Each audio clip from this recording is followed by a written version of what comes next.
5 years of legal battles and community pushback, the Obamas joined several Illinois leaders today to break ground on the Obama Presidential Center.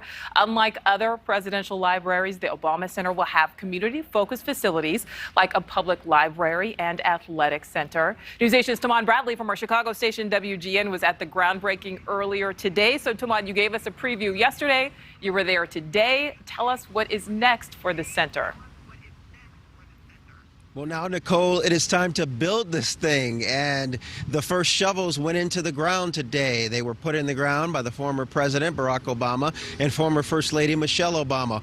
Also on hand with shovels, the mayor of the city of Chicago, Lori Lightfoot, and the governor of Illinois, J.B. Pritzker. The Obamas are calling the Obama Center their give back to the city of Chicago. Michelle Obama is a daughter of Chicago's South Side. The former president is an adoptive son. He talked about the work that he did here as a community organizer and how he launched his political career. And the former First Lady talked about the fact that she and Barack fell in love on the South Side of Chicago and had their two daughters here. It is a special city to them, and this is something that they want to bring here that not only has documents and papers and artifacts, but they want the center to be a gathering place. They want to connect with young people and to inspire them to be the next generation of activists. The former president talked about that today.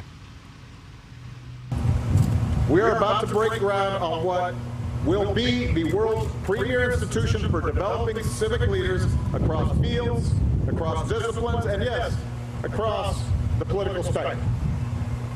A forum for those who want to strengthen democratic ideas and foster active citizenship. A campus right here on the South Side where we hope to convene, support, and empower the next generation of leaders.